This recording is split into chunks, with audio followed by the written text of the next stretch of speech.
kung ilan na yung kontratista na mga congressmen. Naku po. So, yung mga dating kontratista, contractor, naging congressmen. Naka, marami kong alam niyan. Pasabog na yan ni Dating mga Pampilo Lacson, kontraktor, alam niya. Naging kongresista, bakit? Just to benefit their business. Ganon. Bakit? Sino ba may mga pera? Sinong kayang tumakbo sa mga lunsod-lunsod? Correct. Yung mga kontraktor, mayayaman. Ang dami ko nga kilalang kontraktor eh.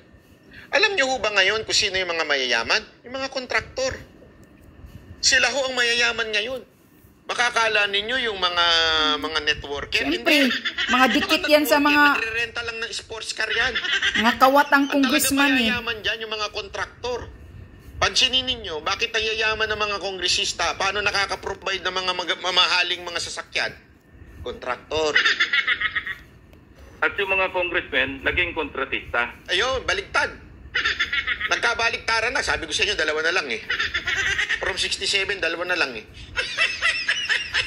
Sa madaling salita, kung kontraktor ka, nagko-congressman.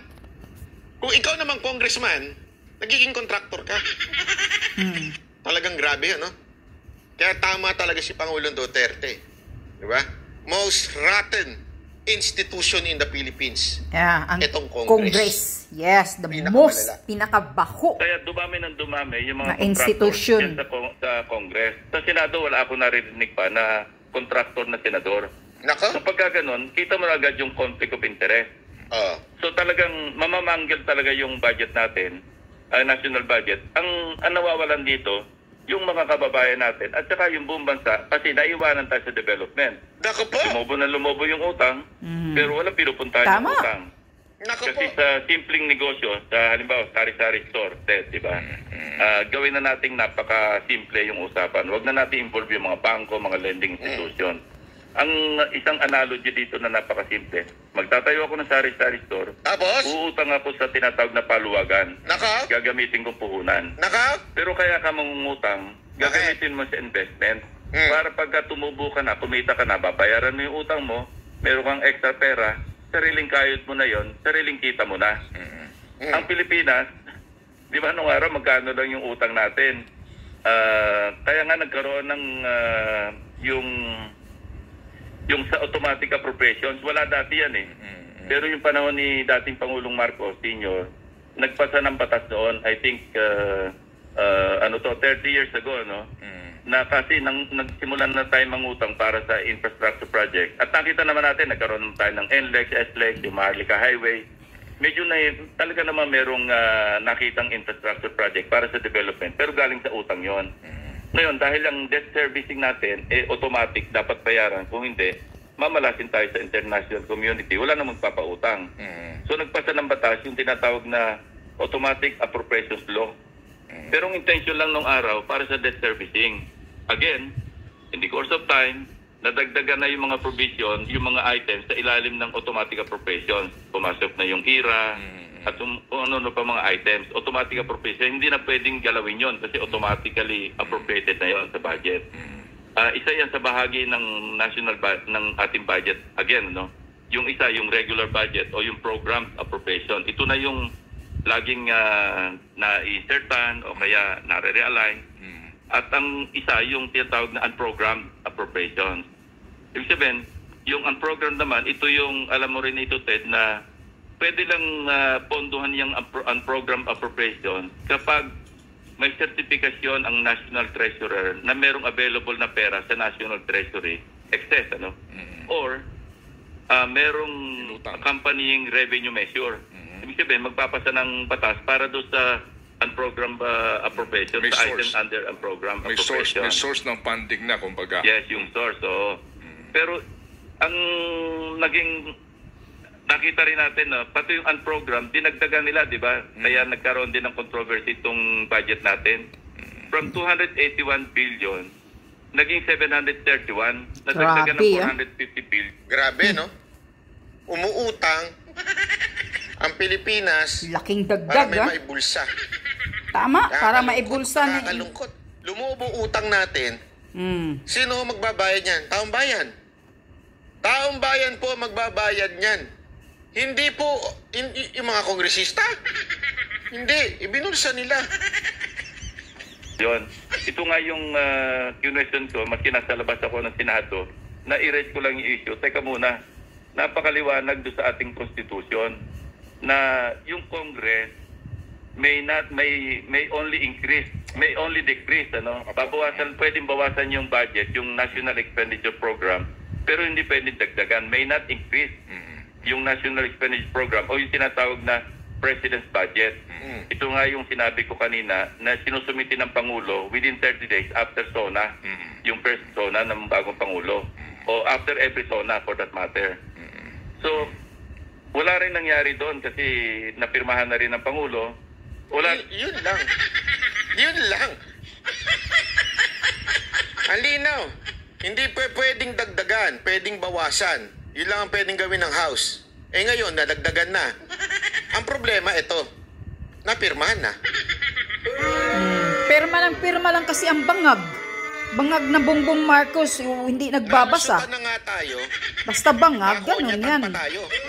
Perma lang ng perma. Walang alam kung anong pinirmahan. Ay, Alam mo, nako. Kawawa ang Pilipinas talaga. Ako, sana ho, mga uniform personnel natin. Tingnan nyo ho itong sinasabi ni Lacson. Kilala nyo si Lacson eh. Tingnan natin kung totoo ba ito. Wag na, ito kasi may mga hihirit na naman dyan. May sabit din naman si Lacson. Hindi. Ang punto natin dito, kaya nga nakalagay dyan, pag tama, palakpakan, pag mali, banatan, magbasa. Minsan hindi kayo nagbabasa eh. Yung issue. Tama ba yung sinasabi niyang issue? Yung ibang issue niya, problema niya na yun. Okay, ang tanong dito, yung issue niyan. Tama ba ito na meron talagang nangangyayaring ganire? Tandaan ninyo. Hilain na talaga yan si BBM. Si Magalong. Eto ngayon si Lacson. Hindi ibig sabihin, lahat ng ginagawa ni Magalong, okay ako ha? Hindi, binabanatan ko rin yun. Hindi ibig sabihin, lahat na sinasabi ni Lacson, okay ako? Hindi, binabanatan ko rin yun. Pero ang punto dito, eto bang sinasabi niya may saysay?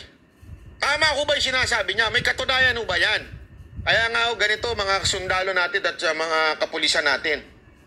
Kayo ho kayo ho ang mag-research. Kaya nga, hilain nyo na si Kuting. Sa prinsipyo, Kailan pa? Na poproteksyonan ninyo ang taong bayan. Correct. Mula sa mga Kawatan. demonyo sa ating bayan. Ano pang hinihintay ninyo, mga men in uniform? Hintayin nyo pa bang maubos ang pira ng Pilipinas? Yung kapulisan, medyo hindi talaga sila ang dito involved eh. Huwag na yung mga pulis. Dahil maraming siksik dyan na kayong mga sundalong nanonood ngayon. Nasa matataas. Bago kayong makinig sa akin. Ito, dati yung PM Mayor ang nagsasalita. Nakakagigil. Di ba? Dati ho yung kilala ho ito.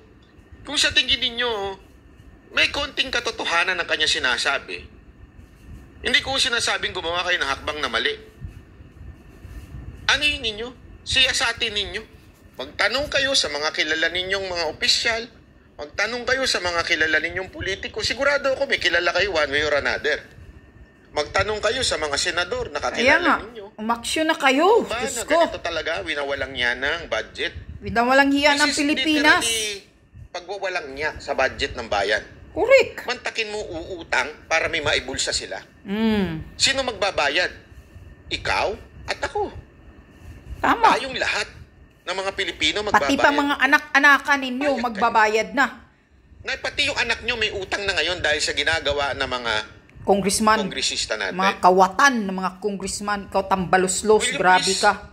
Do your Walang hiya ka. commitment. AFP. Tignan po natin.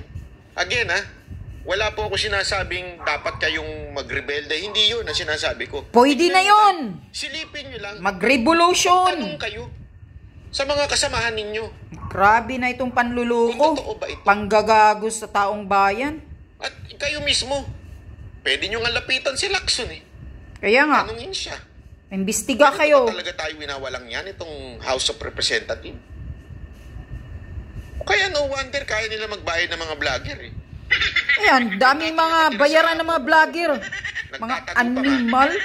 Ayun, nakakondo na. Di ba?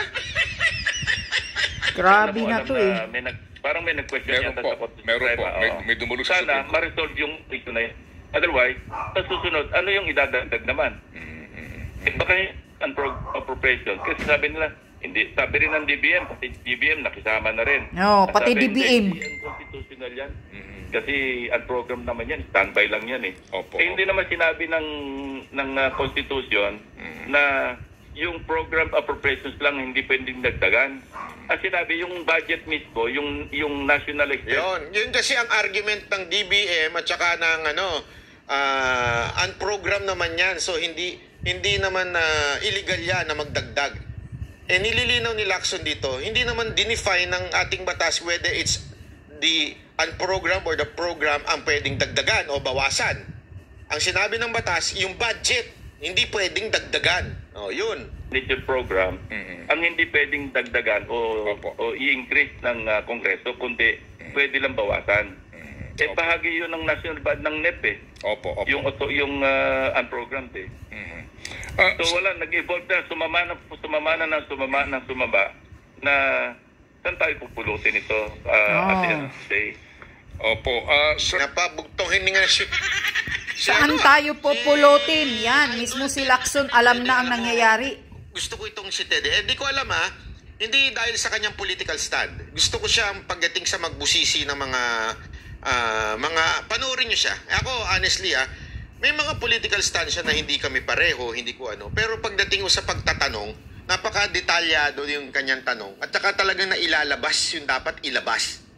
Di ba? Yan, natutuwa lang ako. sabi nga ho ninyo, kinatay-katay na chinap-chap pa sa bandang dulo, talagang yung simula ng budget, yung ideal setup, kaninyo, hindi na nga nasusunod totally, pero sa bandang dulo, mangled na nga ikahon ninyo. Ano solusyon po dito, Senador? Kung kayo po... Ano solusyon? Ano ang pinakamagandang gawin dito para po makorek itong mga sabi ho ninyo, napakarami nga pong pagmamalabis at sabihin na po natin ng pambababoy sa ating pambansang budget? Hilain si Kuting. Ang solusyon, Pababa. ipapatas natin yung transparency sa budgeting process. Yan. Mula Maganda sa yan. budget preparation hanggang sa accountability. Talagang gawa na natin ng batas. Ang problema nga, nag-file ako ng batas, hindi naman nakapasa. Kasi ayaw din nila ng transparency. Yun, siyempre. Paano na yung proyekto namin? Sino susuporta sa yung senador?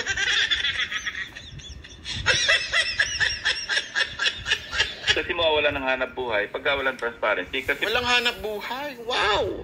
Wow. Wow. Mawawala ng hanap buhay ang mga senador at mga kongres. Paano namin babawiin yung ginastos namin sa during election? Correct. Di ba? Alam mo, ito talaga yung isang bagay na Nakakalungkot talaga ito. nakakalungkot. I mean, it's really something na what's happening with our country. Wala talaga Walang there's no conviction. Talagang yung pagiging greedy nandun talaga Wala kasing busis si Marcos Wala kasing busis ni Kuting May magandang batas na dapat sana. Lagi kasing magbibigay ng bangag transparency. Pero bakit wala suporta? Nayupak. Hindi ko sinabing lahat ng senador Kaya Hindi umaabuso suporta. ang Yun punto. Tandaan ninyo. Para pinsan mapasa ang niyang batas. tambaluslos. Hindi lang Senate yan. Kailangan may Congress yan. Magkakaroon yan. Hindi pwedeng iisa. Sa tingin nyo papasayan ng Congress? Magkakaroon sila dapat ng version nila. Pareho yun hanggang magkaroon ng BICAM yan. Kakagigil. Ubus-ubusin talaga nila, talagang Ito is limasin nila ang simple pera common ng sense. kaban ng bayan. Magpapasa ba ng batas ang Congress para mawalan sila ng kita? Di ba? pag marami nakabantay, nandyan kayo, mga media, andyan yung mga civil society organization, nakabantay every step of the way sa bawat phase ng budgeting process. Kung may nakabantay, maski pa paano magkakahiyaan.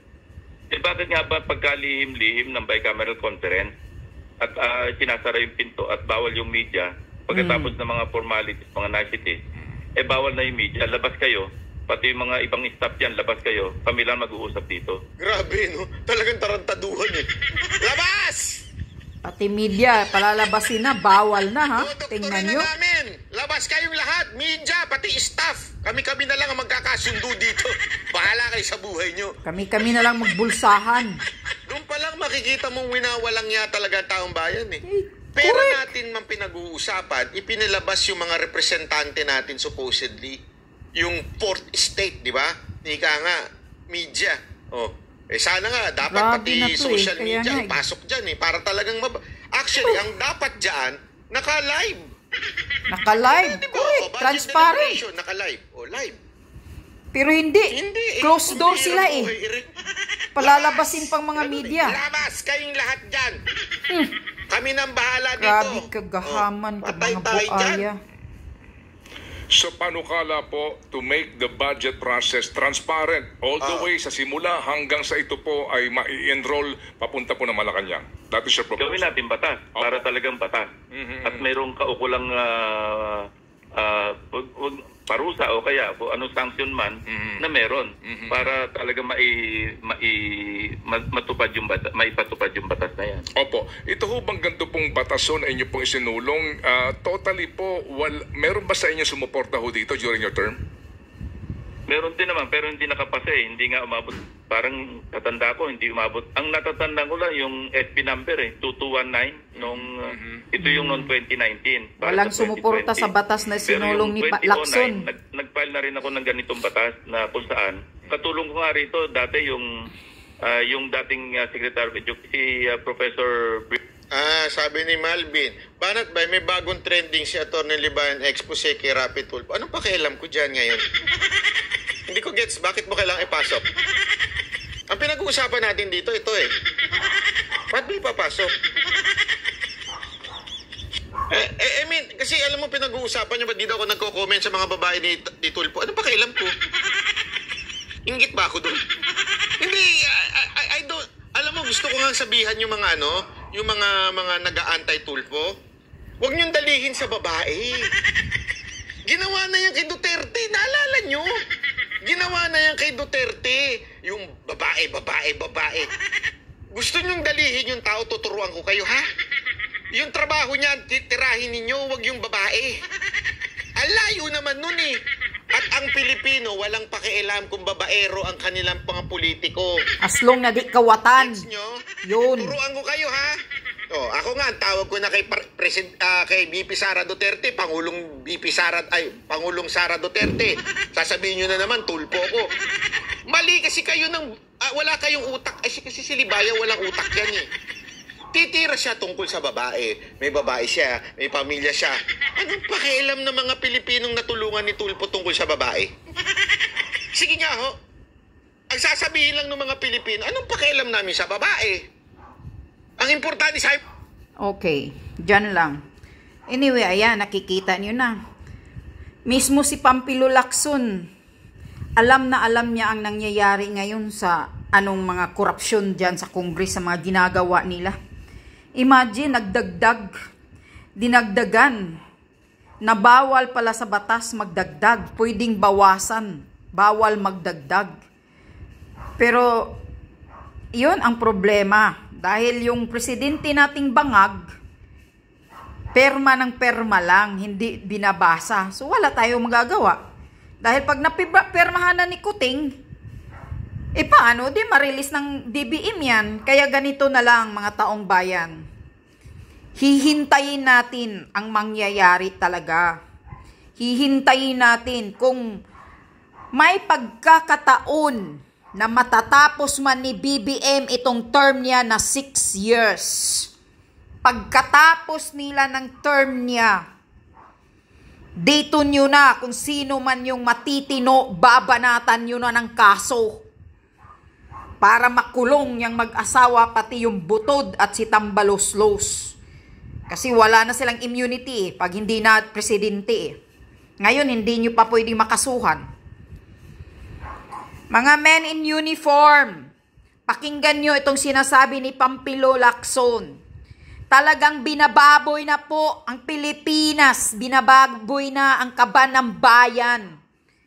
Ano pa po ba ang hinihintay ninyo? Hihintayin nyo pa ba na malimas lahat ng pera ng Pilipinas?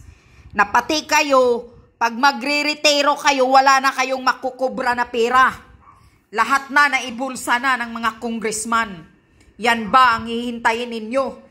Patatagalin nyo pa ba itong hinayupak na BBM na to? At itong si Tambaloslos na to?